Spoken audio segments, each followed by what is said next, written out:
võitja on võidetud Eesti karikas aastatel 1995, 98, 2008, 2009, 2011. Nõmme Kalju Eesti karikat kunagi võitnud ei ole, kõige lähemale jõuti aastal 2009, kui kohtuti finaalis Tallinna Floraga, mäng toimus Kadriorust. Õiendada ka üks vana võlg aastast 2009, siin aga on Kalju ründamas ning vasakult äärelt Vakui mängib palli Kimbalulale, kes oli samuti kahtluse all, aga on täna väljakul. Senderdus Kastini käega mängib tolles olukorras Tarmo Neemelo seda palli. Ka eetriheliga kõik korras, vabandused kergete tehniliste eksimuste pärast. Nõmme Kalju rünnakul Vladimir Voskoponikov otsib Allan Alex Kimbalulat, aga sööt jõuab Flora kaitsjatele ning pall lõpuks üle küljejoone.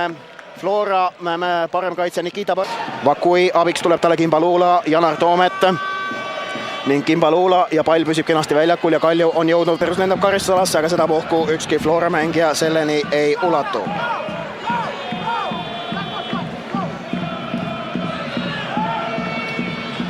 Ja keskkaitsjad aitavad ääre pealt siis rünnakut üles võtta. Siin aga nüüd Baranov kaotab palli Neemelole ning Kimbalulale vasakusse äärde lükkab palli Neemelo ja karistusalas ootab söötu Voskoponikov ja Metsaga käib seal õudne rebimine karistusalas, samal ajal kui Karl Palato klaarib ära Allan Kimbalula läbimurde ning siit teenib esimese nurgalöögi siis Nõmme Kalju meeskond ning tuletame meelde, et Flora avavärav sündis siis ka tegelikult ju nurgalöögi sellisest Vitali Telessi selja taha. Siin aga Kalju esimene nurgalöök, Kimbalula seda toimetab ning saab Jürgenson pea vahele ja palli karistusest minema. Kas Kalju suudab hoida jätkuvalt survet? Koogas lükkab palli igatahes ohutsooni tagasi ning nüüd on Voskoponikov seal võitlemas floralastega ja nüüd lükkab palli Kimbalulale, kes murrab keskele, tuleb ka peale löök, aga väravast selgelt mööda.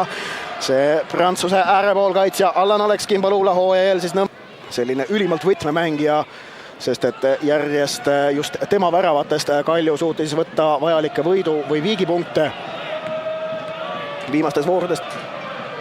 Šišov ja laseb kõrge palli karistusalasse, Meerits peab tulema välja ja sekkuma ja saab ühe korra, saab teise korra pallile rusikatega pihta ning Kimbalula on seal nüüd aktsioonis ja pall lendab eestpostist selgelt mööda, aga selles olukorras nüüd Flora väravaht Marko Meerits ei tegutsenud kõige õnnestunumalt, sellepärast et väljatulek väravast, kui väravaht seda kõrge pallile teeb, peab päädima sellega, et pall mängitakse minema või saadakse enda kätte. Seda puhku ei juhtunud kumbagi, vaid langes see Allan Kimbalulale, kelle peale löök lendab ja Voskoponikov leiab nüüd vasakult äärelt Kimbalula, kes asub Baranovist mööda ja sissepoole lõikab, seda puhku läheb peale löök. Oi, nii palju üle jala, et ei taba isegi otsajoont. Aga juhtub ka kõige parematel meestel. Mängitakse puhtalt võidu peale, selliseid taustatähendusi raha otseselt mängus ei ole. Siin aga Voskoponikov vasakusse äärde ja Kimbalula tulemas, mängib palli karistusalasse Eino Puri, aga jala pealt julgelt mängib Karol Mets selle pallile otsajoone, aga enesekindlalt hüppab Flora keskkaitse seal olukorras sisse ning mängib puhtalt palli üle otsajoone. Eino Puri saab küll veidikene haiget, aga see kontakt on juba pärast seda, kui on pall üle otsajoone lennanud ning siit ning jällegi Allan Alex Kimbalula seda toimetamas. Neemelo ja Voskoponikov kahtlemata peame sihtmärgid, aga täpselt liiga värava ette, liiga värava keskele ja Marko Meerits püüab raskusteta.